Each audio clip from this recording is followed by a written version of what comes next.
ಅರಸೀಕೆರೆ ತಾಲ್ಲೂಕು ಮಟ್ಟದ ಗ್ಯಾರಂಟಿ ಯೋಜನೆಯ ಅನುಷ್ಠಾನ ಸಮಿತಿಯ ಅಧ್ಯಕ್ಷರಾಗಿ ಧರ್ಮಶೇಖರ್, ಉಪಾಧ್ಯಕ್ಷರಾಗಿ ಜವನಪ್ಪ, ಮಹಿಳಾ ಸದಸ್ಯರಾಗಿ ಕಮಲಮ್ಮ, ಸದಸ್ಯ ಕಾರ್ಯದರ್ಶಿಯಾಗಿ ಕಾರ್ಯನಿರ್ವಾಹಕ ಅಧಿಕಾರಿ ಮತ್ತು B M Basavaraju, Siraj Ali Baig, Krishnegowda, Pradeep Kumar, Purushottam, Chand Pasha, Virupaksha, Satish K R, Siddappa J C, Shivakumar, Lokesh H C ರನ್ನು ಸದಸ್ಯರಾಗಿ ನೇಮಕ ಮಾಡಲಾಗಿದೆ.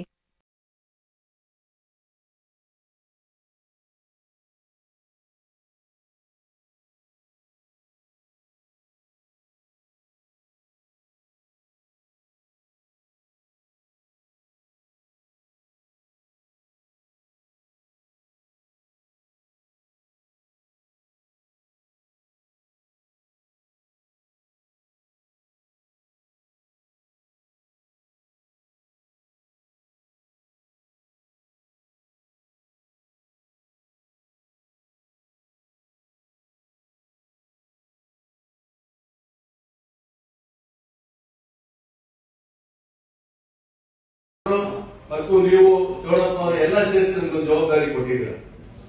ಈ ಜವಾಬ್ದಾರಿನ ನಾವು ಶಾಶ್ವತನೇ ಕೆಟ್ಟ ಕಡೆ ಸಮಾಜಕ್ಕೆ ಏನ್ ಮಿಕ್ಕಿದೆ ಅದನ್ನು ಮಾಡಕ್ಕೆ ನಾವು ನಿಮ್ಮೆಲ್ಲರ ಮುಂದೆ ಹೇಳ್ತೀವಿ. ಈ ಕಾರ್ಯಕ್ರಮ ಏನು ಯೋಜನೆ ಕಾರ್ಯಕ್ರಮ ಇದ್ರೆ ನಾವು ಪ್ರಯತ್ನ ಮಾಡಿ ಎಲ್ಲದೂ ಇದನ್ನ ಜನರಿಗೆ ತಲುಪಕ್ಕೆ ಪ್ರಯತ್ನ ಮಾಡ್ತೀವಿ. ಅದೇ ರೀತಿ ಇವತ್ತು ಕರ್ನಾಟಕ ಸರ್ಕಾರ ಚುನಾವಣೆ ಮುಂಚಿತವಾಗಿ ಇದನ್ನ ಒಂದು ಜಾರಿ ಮಾಡಿತ್ತು. 5 ಗ್ಯಾರಂಟಿಗಳನ್ನು ಜಾರಿ ಮಾಡಿ ಪ್ರಣಾಳಿಕೆ ಬಿಟ್ಟು ಈ ರಾಜ್ಯದ ಮುಖ್ಯಮಂತ್ರಿಗಳು ಸನ್ಮಾನ್ಯ ಸಿದ್ದರಾಮಯ್ಯ ಸಾಹೇಬರು, ಮುಖ್ಯಮಂತ್ರಿಗಳಾದ ಡಿ.ಕೆ. ಶಿವಕುಮಾರ್ ಸಾಹೇಬರು ಈ ಪ್ರಣಾಳಿಕೆಯನ್ನು ಬಿಟ್ಟು ಜನಗಳ ಮುಂದೆ ಬಂದರು. ನಾವು 5 ಪ್ರಣಾಳಿಕೆಯನ್ನು ಬಿಟ್ಟು ನಾವು ನಿಮಗೆ ಅಧಿಕಾರ ಕೊಡಿ, ನಾವು ಇದೆಲ್ಲ ನಿಮಗೆ ಪೂರೈಸ್ತೀವಿ ಅಂತ ಇದಕ್ಕೆ ವಿರೋಧ ಆಯ್ತು. ಯಾಕಂದ್ರೆ ಹಿಂದಿದ್ದ ಸರ್ಕಾರ ಪಾರ್ಟಿ ಪಕ್ಷದ ಸರ್ಕಾರ 40% ತಿಂತಾ ಇದ್ರು ಅಷ್ಟೇ. ಈ 40% ನಮ್ಮ ಸರ್ಕಾರ ನಿಮಗೆಲ್ಲ ಹಂಚ್ತಾ ಇದೆ.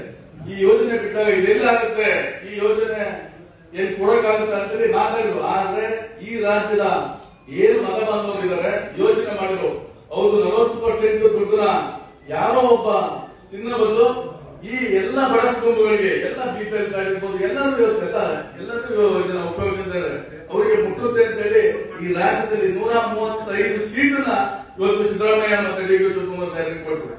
ಆ 135 ಸೀಟು ಕೊಟ್ಟು ಇವತ್ತು ಸಿದ್ದರಾಮಯ್ಯ ಸಾಹೇಬರು ಪ್ರತಿಯೊಬ್ಬರಿಗೂ ತಲುಪಿದ್ದಾರೆ. ರಾಜ್ಯದಲ್ಲಿ ಯಾರಿಗೂ ತಲುಪಿಲ್ಲ. ತಾಂತ್ರಿಕ ದೋಷದಿಂದ ಈ 5 ಗ್ಯಾರಂಟಿ 1 ತಿಂಗಳು 2 ತಿಂಗಳು ಹಿಂದೆ ಮುಂದೆ ಆಗ್ತಾ ಇದೆ.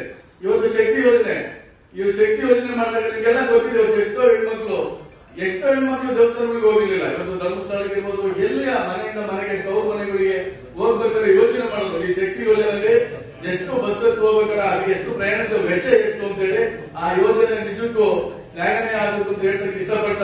ಇವತ್ತು ಗೃಹ ಜ್ಯೋತಿ ನಿಮಗೆಲ್ಲ ಗೊತ್ತಿದೆ, 200 ಯೂನಿಟ್ ಇವೇನು 50 ಯೂನಿಟ್ ಉಳಿಸ್ತಾರೆ, 10 ಯೂನಿಟ್ ಕೊಟ್ಟಿದ್ದಾರೆ, ಅದು ಸಕ್ಸಸ್. ಇದು ಇವತ್ತು ಕರ್ನಾಟಕ ರಾಜ್ಯದಲ್ಲಿ 99% ಗೃಹ ಜ್ಯೋತಿ ಎಲ್ಲ ಉಪಯೋಗಿಸಿದ್ದಾರೆ. ಅದೇ ರೀತಿ ಇವತ್ತು ಗೃಹಲಕ್ಷ್ಮಿ ನಿಮ್ಗೆ ಗೊತ್ತಿದೆ, ಎಲ್ಲ ಮನೆಗೂ ಇವತ್ತು 2,000 ಬರ್ತಾ ಇದ್ದಾರೆ. ಇವತ್ತು 2,000 ನೀವೆಲ್ಲ ತಗೊಂತಾ ಇದ್ದೀರಾ.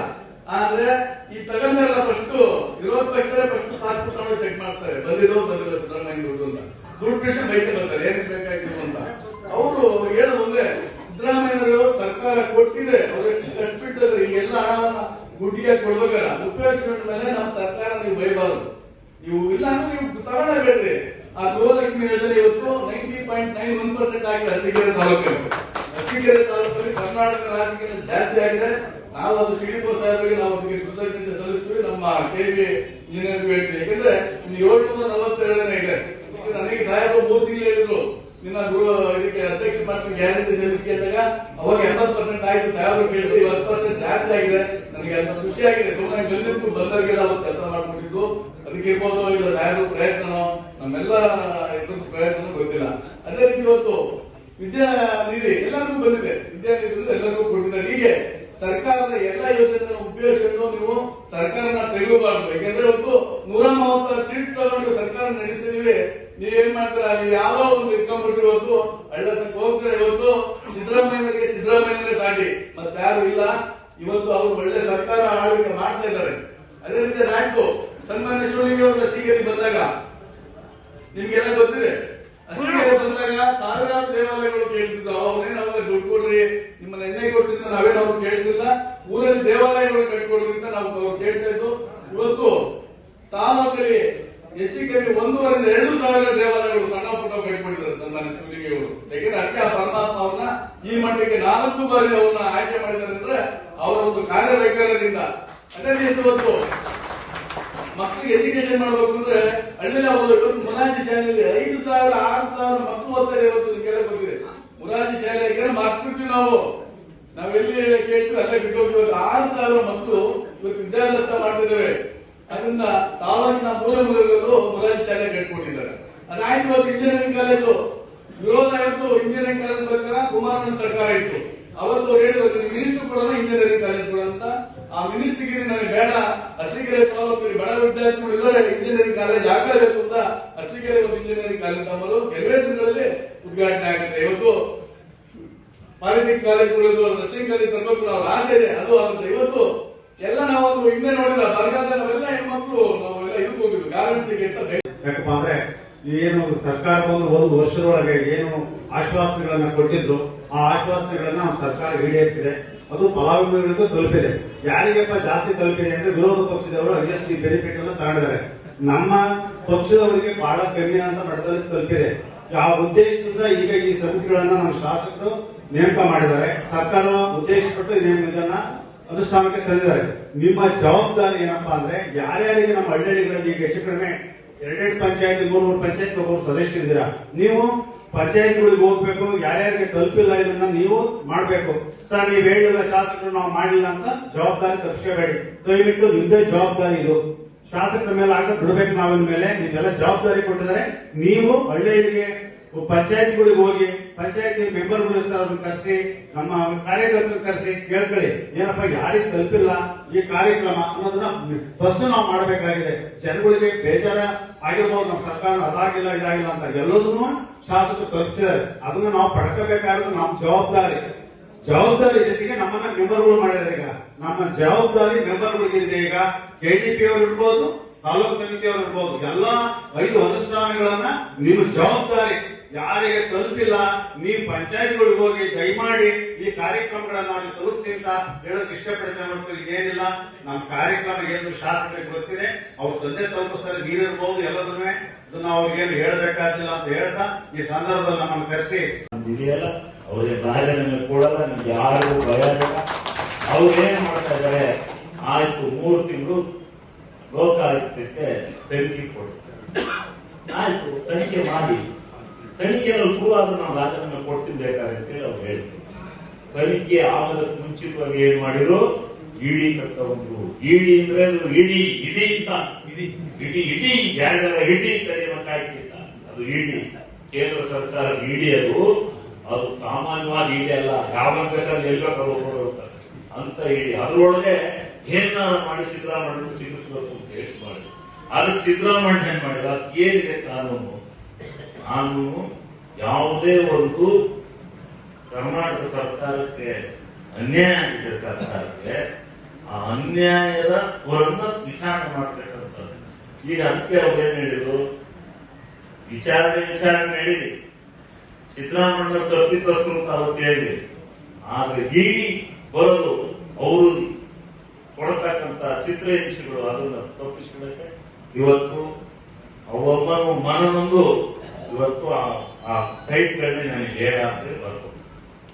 ಅದಕ್ಕೆ ಇವ್ರು ಏಕೆ ಆಡ್ತಾ ಇದ್ದೀರಿ, ಅದಕ್ಕೀಗ ಅಶೋಕ್ ರೋಸ್ ಇಟ್ಕೊಂಡಾರೆ. ಇವರು ಬರ್ಕೊಟ್ರು ಸದ್ಯ ನೀವು ಇರ್ಕೋಬೋದು, ಶಿಕ್ಷೆ ಆಗತ್ತ ತಪ್ಪತ್ತಲ್ಲ ಅಂತ. ಈಗ ಅಶೋಕ್ ಮೊದಲು ಶಿಕ್ಷೆ ಕೊಡಿ, ಅವ್ನು ಬರ್ಕೊಟ್ಬಿಟ್ಟು ಎಲ್ಲ ವಾಪಸ್ ಮಾಡ್ಬಿಟ್ಟಲ್ಲ, ಎಲ್ಲ ಮಾಡಿ ಕೂರ್ಬಿಡಲ್ಲ ಇದಾಗಿ ನೀವು ಕೊಡಿ. ಬಂದು ಅಶೋಕ್ ತಲೆ ಮೇಲೆ ನಿಂತ ಅಶೋಕ್ ವಿರೋಧ ಪಕ್ಷ ಸ್ಥಾನ ಪ್ರಧಾನ ಕೊಡಿಸಿ, ಆಮೇಲೆ ಅವ್ರನ್ನ ಇದು ಮಾಡಿಸಿ, ಆಮೇಲೆ ನಾವು ಮಾಡೋಣ. ಇದು ಸಿದ್ದರಾಮಯ್ಯ ಅವರನ್ನ ಹಿಂದೆ ಇಂದಿರಾ ಗಾಂಧಿ ಅವರಿದ್ದು ಚುನಾವಣೆ ಕಳೆದ ಹೊತ್ತು ಈಗಲೂ ಆಗ್ತಾರೆ. ಈಗಲೂ ಆಗ್ತಾರೆ ಜನರೇಷನ್ ಕಳೆದು. ಹಂಗೆ ಈ ರಾಜ್ಯದಲ್ಲಿ ಸಿದ್ದರಾಮಯ್ಯ ಮತ್ತು DK ಶಿವಕುಮಾರ್ ಅವರ ಫೋಟೋನ ಇತಿಹಾಸದಲ್ಲಿ ಹಾಕ್ತಾರೆ. ಚುನಾವಣೆಯಿಂದ ಅವರು ನಿವೃತ್ತಿಯಾಗಿ ಮನೇಲಿದ್ದು ಸಹ ಅವ್ರ ಫೋಟೋಗಳನ್ನ ಹಾಕ್ತಾರೆ. ಯಾಕೆಂದ್ರೆ ಅವ್ರ ಹೆಸರಿನಲ್ಲಿ ಓಟ್ ಬರ್ತದೆ. ಜನ ಈಗ ಸಿದ್ದರಾಮಣ್ಣ ಒಬ್ಬ ಇಡೀ ಸರ್ವ ಜನಾಂಗದಲ್ಲಿ ಅಲ್ಪಸಂಖ್ಯಾತರಿಂದ ಹಿಡಿದು ಎಲ್ಲ ಹಿಂದುಳಿದ ವರ್ಗಕ್ಕೆ ಒಬ್ಬ ಪ್ರಭಾವಿ ನಾಯಕ ಆಗಿ ಈ ರಾಜ್ಯದಲ್ಲಿ ಬೆಳೆದರೆ ಇವನೆಲ್ಲಿ ಭಾರತ ದೇಶದ ರಾಜಕಾರಣಕ್ಕೆ ಬಂದ್ಬಿಟ್ಟು ಇವನು ಸಿದ್ದರಾಮಣ್ಣ ಬಂದ್ಬಿಟ್ರೆ ನಮ್ಮ ಬಿಜೆಪಿ ಉಳಿದೋಗುತ್ತೆ ಅಂತ ಹೇಳಿ ತಿಳ್ಕೊಂಡು ಈ ಸಿದ್ದರಾಮಣ್ಣ ಏನಾದ್ರು ಇಕ್ಕಟ್ಟಿ ಸಿಗಿಸ್ಬೇಕು ಅಂತ ಮಾಡ್ತಾ ಇರೋ ಕುತಂತ್ರ ಇದು. ಈ ಕುತಂತ್ರಕ್ಕೆ ನಾವು ಹೆದರಬೇಡ, ಅದು ಭಗವಂತ ಇದ್ದಾನೆ. ಆದ್ರೆ ನಿನ್ನೆ ದಿವಸ ಒಂದು ಮಾತನ್ನ ಮಹಾತ್ಮ ಗಾಂಧೀಜಿ ಅವರು ಇದರಲ್ಲಿ ಸಿದ್ದರಾಮಣ್ಣ ಹೇಳಿದ್ದಾರೆ, ಆತ್ಮಸಾಕ್ಷಿ ಇಂತ ಯಾವ ನ್ಯಾಯಾಲಯ ಇಲ್ಲ. ನನ್ನ ಆತ್ಮಸಾಕ್ಷಿ ಹೇಳಿ ನಾನು ನಡೆದಿದ್ದೇನೆ, ಆತ್ಮಸಾಕ್ಷಿನೇ ನ್ಯಾಯಾಲಯ ಅಂತ ಹೇಳಿ ಒಂದು ಮಾತನ್ನ ಈ ರಾಜ್ಯದ ಇಲ್ಲಿಂದ ಇಲ್ಲಿ ಒಂಥರ ಹೇಳಿ ಆತ್ಮಗಳು ಒಂದು ತಿಳ್ಕೊಂಡು ಒಡನಾಟ ಮಾಡಬಾರ್ದು. ನಾನು ತಪ್ಪು ಮಾಡಿಲ್ಲ, ಹೌದು ಅವರ ಕುಟುಂಬ ಆ ಸೈಟ್ ಅನ್ನು ತಗೊಂಡಿರತಕ್ಕಂಥದ್ದು ಸಿದ್ದರಾಮಣ್ಣವರಿಗೆ ಗೊತ್ತಿಲ್ಲ. ಆ ಗೊತ್ತಿಲ್ಲದೆ ಇರೋದನ್ನು ಸಿದ್ದರಾಮಣ್ಣ ಕೊಳ್ಳಿಗೆ ಹಾಕಬೇಕು. ಸಿದ್ದರಾಮಣ್ಣಗೆ ಗೊತ್ತಿಲ್ಲದೆ ಇರುವಂತದ್ದು ನಾನು ಕೊಳ್ಳಿ ಕಟ್ಟುವಂತ ಪ್ರಯತ್ನ ನಾನು ತಪ್ಪು ಮಾಡಿಲ್ಲ ಅಂತ ಅವ್ರು ಹೇಳೋದನ್ನ ನೀವು ಬಿಡ್ತಾ ಇಲ್ಲ. ಆದ್ರಿಂದ ಅದನ್ನ ನೀವು ಯಾವುದೇ ಕಾರಣದಿಂದ ಸಿದ್ದರಾಮಣ್ಣ ಅಧಿಕಾರ ಇಳಿಸಿ ನಾವೇನಾದ್ರೂ ಮಾಡ್ತೀವಿ ಅಂತ ಹೇಳಿ ತಿಳ್ಕೊಂಡಿದ್ರೆ ಈ ಜನ್ಮದಲ್ಲಿ ಸಾಧ್ಯ ಇಲ್ಲ ಅಂತಕ್ಕಂಥ ಮಾತನ್ನ ನಾನು ಈ ಸಂದರ್ಭದಲ್ಲಿ ಹೇಳಿ, ಇವತ್ತು ಇದೇ ರೀತಿ ಎಲ್ಲ ಸಮಿತಿಗಳನ್ನ ಮಾಡಿದ್ವಿ. ಇನ್ನು ಉಳಿದಿರ್ತಕ್ಕಂಥ ಎಲ್ಲ ಸಮಿತಿ ಪ್ರಾಧಿಕಾರದ ಇದು ಬಂದಿದೆ, ಈಗಾಗಲೇ ಆದೇಶ ಹಾಕಿದ್ದಾರೆ. ಅದು ಒಂದು ಪ್ರಾಧಿಕಾರದ ಸಭೆಯನ್ನು ಮಾಡಿ ಅಧಿಕಾರ ಸ್ವೀಕಾರ ಮಾಡತಕ್ಕಂಥ ಕಾರ್ಯಕ್ರಮವನ್ನು ಮಾಡೋಣ. ಈ ರೀತಿ ಎಲ್ಲ ಸಮಿತಿಗಳನ್ನು ಬಹಳಷ್ಟು ಜನಕ್ಕೆ ಕೊಟ್ಟಿದ್ದೇವೆ, ಮುಂದೆ ಮತ್ತೆ ಕೊಡ್ತೇವೆ. ಒಂದು 6-7 ಜನ 8-9 ಜನಕ್ಕೆ ರಾಜ್ಯ ಮಟ್ಟದ ಸಮಿತಿನಲ್ಲಿ ಸ್ಥಾನ ಕೊಡಿಸಬೇಕು ಅಂತ ಹೋರಾಟ ಮಾಡುತ್ತಾ ಇದ್ದೀವಿ. ಅದನ್ನು ಮಾಡಿಕೊಡ್ತಕ್ಕಂಥ ಕೆಲಸವನ್ನು ಮಾಡೋಣ. ಈ ರೀತಿ ಕಾರ್ಯಕರ್ತರು ಹೆಚ್ಚಿಗೆ ಬೆಳೆದಷ್ಟು, ಮುಖಂಡರು ಬೆಳೆದಷ್ಟು ನಮಗೆ ಸುಲಭ. ಯಾವ್ಯಾವ ಆಯ್ಕೆ ನಿಮ್ಗೆ ಇಷ್ಟ ಬಂದಾಗ ಆಯ್ಕೆ, ಯಾವ್ಯಾವ ಸಿದ್ಧಾಂತದ ಮೇಲೆ ಹಾಕಿದ್ರು ಆಯ್ಕೆ. ಆದ್ರೆ ನೀವು ಇದಕ್ಕೆ ಫಲಾನುಭವಿಗಳಾಗಿ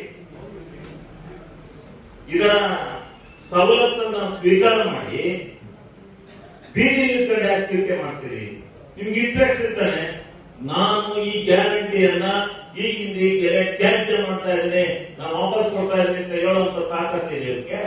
ಅದು ಬಿಟ್ಬಿಟ್ಟು ತಗೊಂಡ್ಬಿಟ್ಟು ಅಲ್ಲಿ ಬಂದು ಅಲ್ಲೆಲ್ಲರೂ ಕಾಫಿ ಕುಡಿದು ಏನಾದ್ರೆ ಮಾತಾಡ್ತಕ್ಕಂಥ ಪ್ರವೃತ್ತಿ ಮಾಡ್ತಾರೆ. ಇವರು ಸನ್ಮಾನ್ಯ ನರೇಂದ್ರ ಮೋದಿ ಅವರು ಹೇಳ್ತಾರೆ, ಇದು ಗ್ಯಾರಂಟಿ, ಇದು ಸರಿ ಇಲ್ಲ, ಇದು ಹಂಗೆ ಹಿಂಗೆ ಅಂತ ಭಾಷಣ ಹೊಡಿತಾ ಇದ್ರು ಕರ್ನಾಟಕ ರಾಜ್ಯದಲ್ಲಿ, ಭಾರತ ದೇಶದ ರಾಜ್ಯಗಳಲ್ಲಿ. ಈಗ ಹರಿಯಾಣದಲ್ಲಿ, ಕಾಶ್ಮೀರದಲ್ಲಿ ಯಾಕೆ ಕೊಟ್ಟಾರೆ? ಇದೇ ಗ್ಯಾರಂಟಿ ಕೊಟ್ಟಾರೆ. ಸಿಲಿಂಡರ್ ಫ್ರೀ ಎಲ್ಲ ಅವರು ಗ್ಯಾರಂಟಿಗೆ ಹಾಕಿದ್ರು. ಅವ್ರ್ಯಾಕೆ ಗ್ಯಾರಂಟಿ ಹೇಳಿದ್ರೆ ಇದನ್ನ ಯಾರು ಕೇಳಲಿಲ್ಲ. ಇವನು ಟೀಕೆ ಮಾಡ್ತಿದ್ರು, ಅವ್ರ್ಯಾಕೆ ಗ್ಯಾರಂಟಿ ಹೇಳಿದ್ರು? ಇದನ್ನ ನೀವು ಅರ್ಥ ಮಾಡ್ಕೋಬೇಕು. ಇದು ರೈತರಿಗೆ ಕೊಡ್ತಕ್ಕಂತ ಹಣ. ಇದೇನ್ ಬರುತ್ತೆ, ಎಲ್ಲಿಂದ ಬರುತ್ತೆ, ಯಾಕೆ ಬರುತ್ತೆ? ಸರ್ಕಾರ ನಡೀತಾ ಇಲ್ವಾ? ಯಾವುದು ನಿಂತಿದೆ? ನಾನು ಮುಂದೆ ಹೇಳ್ತೇನೆ ಯಾವುದು ನಿಂತಿದೆ ಅಂತಕ್ಕಂಥದ್ದು, ಹೆಂಗಾಗಿದೆ ಅಂತಕ್ಕಂಥದ್ದು. ಇಲ್ಲಿ ವಿದ್ಯುತ್ ಶಕ್ತಿನಲ್ಲಿ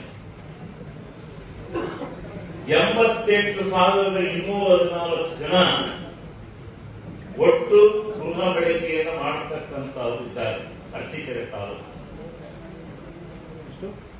88,214 ಕುಟುಂಬ.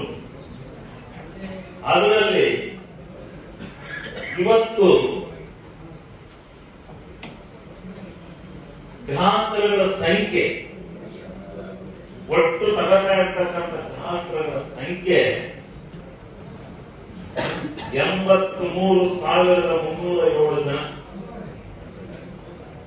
ಒಟ್ಟು ಇವತ್ತು ತಗೋತಾ ಇದ್ದಾರೆ.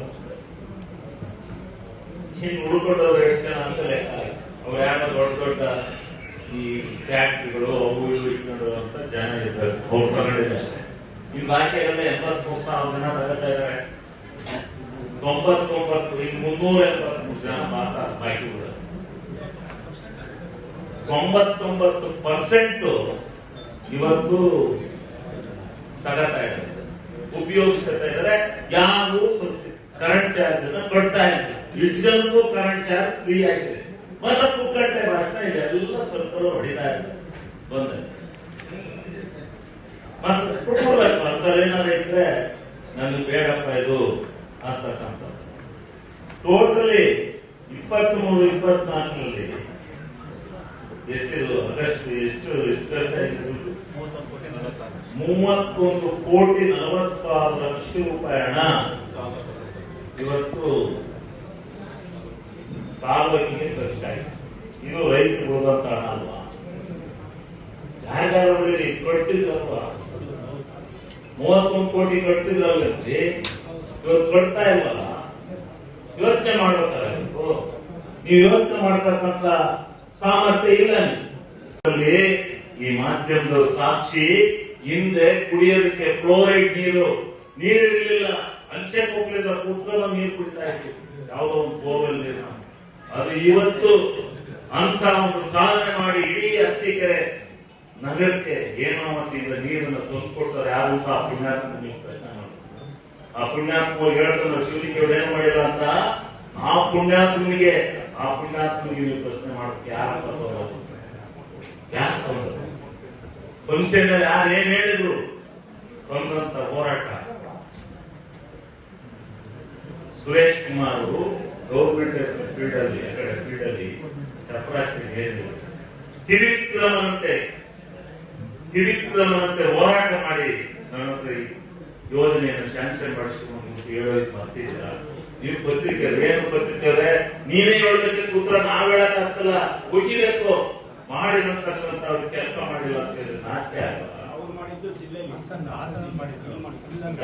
ಇಲ್ಲೇನೆ ಇದೇ ಗೌರ್ಮೆಂಟ್ ಸ್ಕೂಲ್ಗಳಲ್ಲಿ ಅವರೇ ಶಂಕುಸ್ಥಾಪನೆ ಹಾಕಿದ್ರು.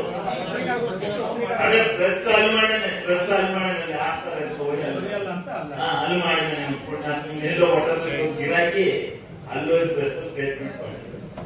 ಆಮೇಲೆ ಅರಸೀಕೆರೆ ತಾಲೂಕಿಗೆ ಕುಡಿಯೋಕೆ ನೀರು ಬೇಸಿಗೆ ಬಂತು ಅಂದ್ರೆ 100 ಟ್ಯಾಂಕರ್ಗಳಲ್ಲಿ ನೀರು ಏರ್ತಾ ಇತ್ತು ಊರಿಗೆ.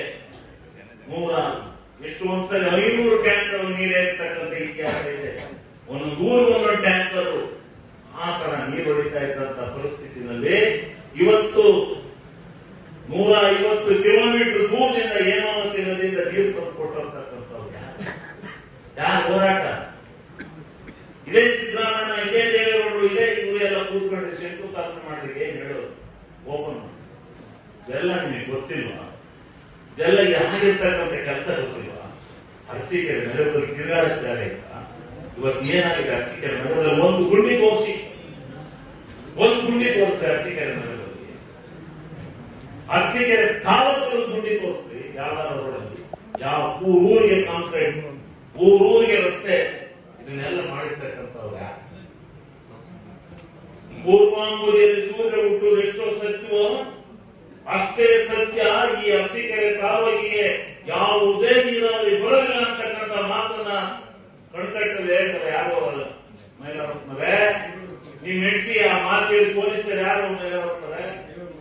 ಜಿಲ್ಲಾ ಪಂಚಾಯತ್ಲಿ ತಾನೆ ಹೆಂಗ್ ಬಂದ್ರೆ ಎಂಟರ್ ಕೇರದಲ್ಲಿ ಕಣ್ಕಟ್ಟ ಹೋಗಿಗೆ ಹೆಂಗೆ ತುಟಿ ಬಾಗಿನ ವ್ಯವಸ್ಥೆ ಮಾಡಕ್ ಹೋಗಬೇಕು, ಹೆಂಗ್ ಬಂದು ಹೋರಾಟ ಆಗಲಿಲ್ಲ, ಹೋರಾಟ ಆಗಲಿ. ಅದನ್ನು ಮಾಡಿಕೊಟ್ಟಂತ ಬೊಮ್ಮಾಯಿಯವರಿಗೆ ವಿಧಾನಸೌಧದಲ್ಲಿ ಒಂದು ವಾಗ್ದಾನ ಮಾಡಿದ್ದೆ, ನೀವು ಈ ಕೆಲಸ ಮಾಡಿಕೊಟ್ರೆ ನಿಮಗೆ ಒಂದು ಸಾರ್ವಜನಿಕವಾದ ಸಮಾರಂಭದಲ್ಲಿ ನಿಮಗೆ ಉಂಗುರ ತೋರಿಸ್ತೀನಿ ಅಂತ ಹೇಳಿ ಬೊಮ್ಮಾಯಿಯವರಿಗೆ ನಾನು ಉಂಗುರ ತೋರಿಸ್ತಿದ್ದೆ.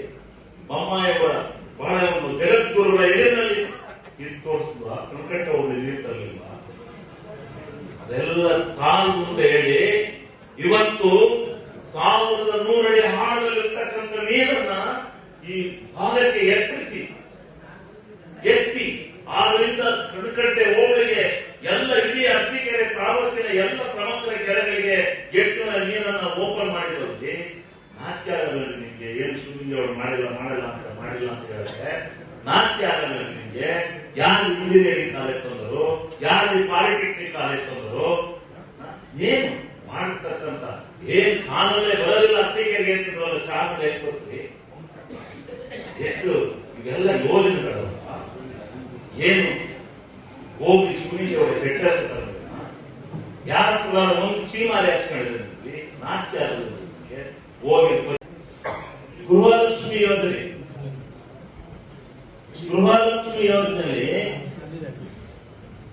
86,468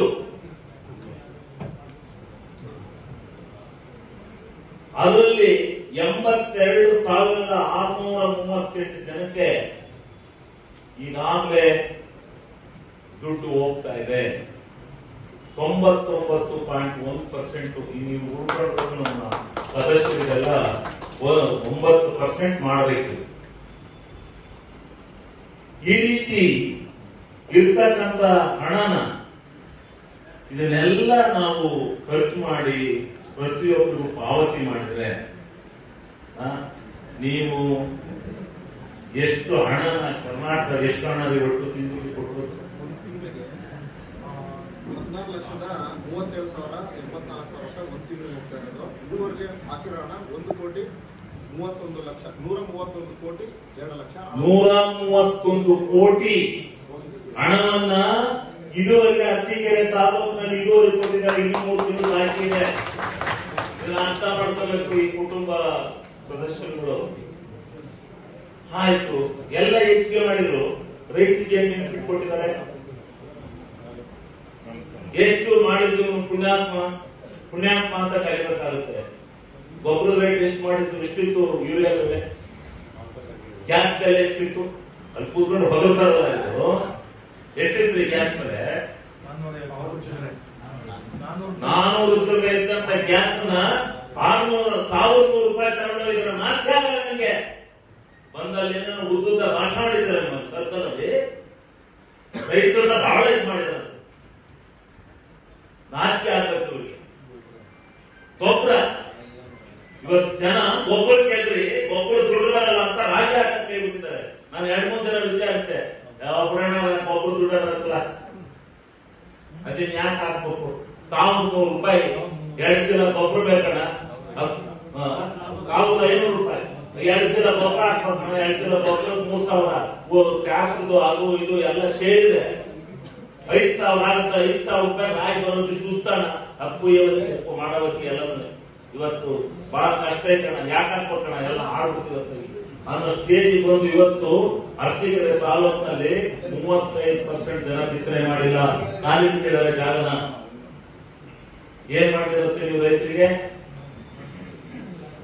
ಇದೆಲ್ಲದರ ಸಂಕಟನ ಮರೀಲಿಕ್ಕೋಸ್ಕರ ಪ್ರತಿ ತಿಂಗಳು 5 ಗ್ಯಾರಂಟಿಗಳನ್ನು ಮಾಡಿ ರೈತ ನೆಮ್ಮದಿಯ ಜೀವನ ಮಾಡಲಿ ಅಂತ ಹೇಳಿ ತಿಂಗಳಿಗೆ 4,000 ರಿಂದ 4,500 ರೂಪಾಯಿ ಹಣವನ್ನು ಕೊಡ್ತಕ್ಕಂಥ ಜವಾಬ್ದಾರಿಯನ್ನ ಮಾನ್ಯ ಸಿದ್ದರಾಮಣ್ಣ ಮತ್ತು ಡಿ.ಕೆ. ಶಿವಕುಮಾರ್ ಅವರು ಈ ರಾಜ್ಯದಲ್ಲಿ ಮಾಡಿದ್ದಾರೆ ಪ್ರಥಮ ಬಾರಿಗೆ. ಇದೆಲ್ಲ ಲಾಸು, ಇದನ್ನ ಮರಿಲಿ, ನೆಮ್ಮದಿಯ ಜೀವನವನ್ನು ಸಾಧಿಸಲಿ. 5 ಕೆಜಿ ಅಕ್ಕಿನ ಕೊಡ್ತೀನಿ ಅಂತ ಹೇಳಿ ಕೊಡ್ಲಿಲ್ಲ, ಈಗ ಕೊಡ್ತೀನಿ ಅಂತ ಹೊರಟಿದ್ದಾರೆ. 5 ಕೆಜಿ ಹಣನ ಇದು ಜನತೆಗೆ ಹಾಕಿ ಕರೆಂಟ್ ಚಾರ್ಜ್ ಕಟ್ಟೋದನ್ನ ತಪ್ಪಿರು, ಬಸ್ ಚಾರ್ಜ್ ಹೋಗ್ತಕ್ಕಂಥ ಗಾರ್ಮೆಂಟ್ಸ್ ಹೆಣ್ಮಕ್ಳು ಇವತ್ತು ಅರಸೀಕೆರೆಯಲ್ಲಿ ಎಷ್ಟು ಜನ ಗಾರ್ಮೆಂಟ್ಸ್ ಬರ್ತಕ್ಕಂಥವ್ರು ಬಸ್ ಬರ್ತಾ ಇದ್ದಾರೆ. ಬೆಂಗಳೂರಿನಲ್ಲಿ ಜೀವನ ನಡೆಸ್ತಕ್ಕಾಗ್ತಾ ಇದ್ದಲ್ಲಿ ಬಸ್ ಚಾರ್ಜ್ ಇದರಿಂದ ಎಷ್ಟು ಜನ ಇವತ್ತು ಬೆಂಗಳೂರನ್ನು ಸೇರ್ತಾ ಇದ್ದಾರೆ ಉದ್ಯೋಗವನ್ನು ಆರಿಸಿ. ಇಲ್ಲ, ಅದರಿಂದ ನಾವು 20 ತಿಂಗಳಿಗೆ ಅಧಿಕಾರಾವಧಿ, 20 ತಿಂಗಳಾದ್ಮೇಲೆ ಮತ್ತೆ 20 ತಿಂಗಳಿಗೆ ಮತ್ತೆ ಬೇರೆಯವರನ್ನ 20 ಜನ ಆಯ್ಕೆ ಮಾಡಿ ಎಲ್ಲರೂ ಅಧಿಕಾರವನ್ನು ಕೊಡ್ತಕ್ಕಂಥ ಕೆಲಸವನ್ನ ಮಾಡ್ತೀವಿ. ಎಲ್ಲ ಜನಾಂಗಕ್ಕೆ ಕೊಡ್ತೀವಿ. ನಾಯಕರುಗಳು, ಸ್ಥಳೀಯ ಮುಖಂಡರು ಬೆಳೆಯಬೇಕು, ರಾಷ್ಟ್ರದಲ್ಲಿ ಕೆಲಸವನ್ನು ಮಾಡ್ತಕ್ಕಂಥ ಜವಾಬ್ದಾರಿ ಬೇಕು. ಇವತ್ತು ಸಿಡಿಪಿ ಇರ್ತಾರೆ, ಪ್ರತಿಯೊಂದು ಅನುಷ್ಠಾನ ಅಧಿಕಾರಿಗಳ ಸಭೆಯನ್ನು ಕರೆದು ಯಾರು ಇವತ್ತು ಭಾರಿ ಜನ ನಮ್ಮ ಜನಸಂಪರ್ಕ ಸಭೆ ಮಾಡಿದಾಗ ನನಗಿನ್ನೂ ದುಡ್ಡು ಬಂದಿಲ್ಲ ಅಂತ ಹೇಳಿ 100 ಅರ್ಜಿಗಳು ಬರ್ತಾರೆ. ಅವನ್ನೆಲ್ಲ ಇನ್ನು ಮುಂದೆ ನಾವು ಜನಸಂಪರ್ಕ ಮಾಡೋ ಸಭೆಯಲ್ಲಿ ತೆಗೆದುಕೊಂಡಂತ ಅರ್ಜಿಯನ್ನು ನಿಮಗೆ ರೆಫರ್ ಮಾಡ್ತೇವೆ. ನೀವು ಬಂದಲ್ಲಿ ನೀವು ಭಾಗವಹಿಸಬಹುದು. ಆ ಸಭೆಯಲ್ಲಿ ಎಲ್ಲ ಸದಸ್ಯರುಗಳು ಎಲ್ಲ ಇವರು ಪ್ರತಿಯೊಬ್ಬರು ಭಾಗವಹಿಸಬಹುದು. ಭಾಗವಹಿಸಿ ನಿಮಗೆ ಸಣ್ಣ ಅಧಿಕಾರ ಕೊಟ್ಟಿರ್ತಕ್ಕಂಥದ್ದು ಅಂತ ನೀವು ಭಾವಿಸಬೇಡಿ. ಇದು ಜನಸೇವೆ ಮಾಡಲಿಕ್ಕೆ ಪ್ರಾಮಾಣಿಕವಾಗಿರ್ತದೆ. ನೀವು 100% ಇರ್ತಾರೆ.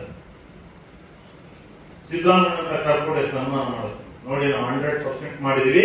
ಸಿದ್ದರಾಮಯ್ಯವರೇ, ಈ ನಮ್ಮ ಸಂಸ್ಥೆಯವರಿಗೆಲ್ಲ ನಾನು 100 ಹಾಕಿದ್ದೆ ಅಂತ ಹೇಳ್ತೀವಿ. ನೀವು ಮಾಡತಕ್ಕಂಥ ಕೆಲಸವನ್ನು ಮಾಡಿ. ಎಲ್ಲಿ 2 ತಿಂಗಳು 1 ತಿಂಗಳು ಯಾವುದೋ ಕಾರಣಾಂತರದಿಂದ ದುಡ್ಡು ಬಂದಿರಲಿಲ್ಲ, ಯಾಕೆ ಬಂದಿಲ್ಲ, ಏನು ಎಂತು ವಿಚಾರ ಮಾಡಿ ಅದರ ಪರಿಪೂರ್ಣವಾದಂತಹ ಜವಾಬ್ದಾರಿಯನ್ನು ಅದಕ್ಕೆ ನನ್ನ ಕಚೇರಿನೇ ನಾನು ಬಿಟ್ಕೊಟ್ಟು, ನನ್ನ ಕಚೇರಿನೇ ನಿಮ್ಮ ಕಚೇರಿಯಾಗಿ ಮಾರ್ಪಾಡು ಮಾಡಿದ್ದೇನೆ. ನಾನು ಬೇರೆ ಕಚೇರಿ ತಗೋತೀನಿ, ನೀವು ನಿಮ್ಮ ಕಚೇರಿಯಲ್ಲಿ ನೀವು ಯಾವಾಗಲೂ ಜನಗಳ ಕೈಗೆ ಸಿಗಬೇಕು, ಅಲ್ಲಿ ಬರಬೇಕು. ನಾನಿದ್ರೆ ನಾನು ಬರಲ್ಲ, ನಾನೆಲ್ಲ ಹೋಗ್ತೀನಿ. ಅದರಿಂದ ಬಾಗಿಲಾಗ್ತಿರಬಾರ್ದು, ಅದು ಪ್ರತಿದಿನ ಸಿಗಬೇಕು. ತಾಲೂಕ್ ಪಂಚಾಯತಿ ಕೆಡಿಪಿ ಸದಸ್ಯರಾಗಲಿ ಇವರಾಗಲಿ ಅಲ್ಲಿ ಬಂದು ಯಾರ್ಯಾರಿಗೆ ಅಲ್ಲಿ ಕೂತ್ಕೊಂಡು ಅಲ್ಲಿ ಕಷ್ಟ ಸುಖನ ಜನಗಳನ್ನ ವಿಚಾರಣೆ ಮಾಡಿ ಇವುಗಳನ್ನ ಎಲ್ಲ ಅಧಿಕಾರಿಗಳನ್ನ ಕರೆಸ್ತಕ್ಕಂಥ ಶಕ್ತಿ ನಿಮಗಿದೆ. ಇದೆಲ್ಲ ಎಲ್ಲ ಅಧಿಕಾರಿಗಳು ಬಂದು ಈ ಗ್ಯಾರಂಟಿ ಸಮಿತಿನಲ್ಲಿ ಉತ್ತರ ಕೊಡಬೇಕಾಗುತ್ತಲ್ಲ, ಎಲ್ಲ ಅಧಿಕಾರಿಗಳನ್ನ ಕರೆಸಿ MLA ಯಾವ ಅಧಿಕಾರಿಗಳು ಬಂದು ಈ ತಕ್ಷಣ ನೀವು ಉತ್ತರ ಕೊಡಬೇಕು ಅಂದ್ರೆ ಕೊಡಬೇಕು. ಆ ರೀತಿ ಅಧಿಕಾರವನ್ನು ನಿಮ್ ಕೈಗೆ ಕೊಟ್ಟಿದ್ದಾರೆ, ನೀವು ಉಪಯೋಗಿಸ್ಕೊಳ್ಳಿ. ನೀವು ನನಗೆ ಹೆಸರನ್ನ ತರ್ತಕ್ಕಂಥ ನೀವು ಒಳ್ಳೆ ಕೆಲಸ ಮಾಡಿದ್ರೆ ನನಗೊಂದು ಹೆಸರು ಬರುತ್ತೆ, ಜನಗಳಿಗೆ ಉಪಯೋಗ ಆಗುತ್ತೆ. ಆ ದೃಷ್ಟಿಯಿಂದ ಅಧಿಕಾರ ವಿಕೇಂದ್ರೀಕರಣವನ್ನು ಮಾಡ್ತಾ ಇದ್ದೇವೆ. ಎಲ್ಲಾ ಸಮಿತಿಗಳು ಮಾಡಿಸಿದ್ದೇನೆ ನಾನು, ಎಲ್ಲ ಸಮಿತಿಗಳನ್ನು ಮಾಡಿಸಿದ್ದೇನೆ. ಪಾರ್ಲಿಮೆಂಟ್ ಎಲೆಕ್ಷನ್ ಬರೋದ್ರೆ ಬಹುಶಃ ಆಗ್ತಾ ಇತ್ತು. ಒಂದಿನ ಸಭೆ ಹೇಳಿದ್ರು ನಾವೆಲ್ಲ, ಪಾರ್ಲಿಮೆಂಟ್ ನನಗೆ ಸಿಕ್ಕಿಲ್ಲ ಅಂತ ಹೊಡೆದಾಡ್ಬಿಡ್ತಾರೆ, ಅದರಿಂದ ಬೇಡ ಅಂತ ಹೇಳಿ ಪಾರ್ಲಿಮೆಂಟ್ ಚುನಾವಣೆ ಕಳೆದ ಮಾಡಿಸಿದ್ದೀವಿ. ಅಧಿಕಾರಿಗಳನ್ನೇ ಎಲ್ಲ ಸಮಿತಿಗಳನ್ನು ಬದಲು ಸಮಿತಿ ಒಂದಾಗಿದೆ. ಲ್ಯಾಂಡ್ ಟ್ರಿಬ್ಯುನಲ್ ಸುಮಾರು 1,100 ಕೇಸ್ಗಳು ಲ್ಯಾಂಡ್ ಟ್ರಿಬ್ಯುನಲ್ ಅರ್ಜಿಗಳಲ್ಲಿ ಅಲಿತಾ ಇದೆ. ತಹಸೀಲ್ದಾರ್ ಕೋರ್ಟ್ ಆ ಅಧಿಕಾರವನ್ನು ಕೊಟ್ಟಿದೆ. ಆ ಅಧಿಕಾರವನ್ನು ಅನುಮೋದನೆ ಬಂದಿದೆ. ಅದು ಸ್ವಚ್ಛಂದತೆಯಿಂದ ಇರಬೇಕು, ಅವರು ಬಹಳ ಪ್ರಾಮಾಣಿಕರಾಗಿರ್ಬೇಕು ಅಂತ ಹೇಳಿ ಅವ್ರ ಕ್ಯಾರೆಕ್ಟರ್ನ ಟೆಸ್ಟ್ ಮಾಡಕ್ಕೆ ಪೊಲೀಸರಿಗೆ ತಿಳಿಸಿದ್ದಾರೆ.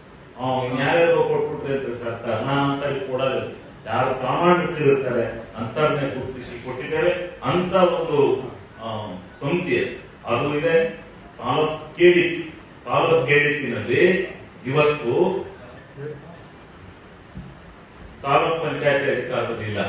ಅದು ಮೀಸಲಾತಿ ಕೋರ್ಟ್, ಸುಪ್ರೀಂ ಕೋರ್ಟ್ ಹೋಗಿ ಅದು ಯಾವತ್ತಾಗುತ್ತೋ ಗೊತ್ತಿಲ್ಲ. ಆಗತ್ತೆ ಅಂದ್ರೆ ಅದು ಯಾವತ್ತಾಗುತ್ತೋ ಗೊತ್ತಿಲ್ಲ. ಮತ್ತೆ ಮುಂದೆ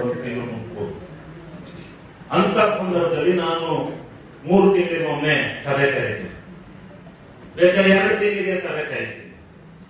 ನೀವೆಲ್ಲ ಸದಸ್ಯರುಗಳು ಬನ್ನಿ, ನೀವೆಲ್ಲ ಸಮಸ್ಯೆಗಳನ್ನು ತಗೋಬರ್ಬೇಕು.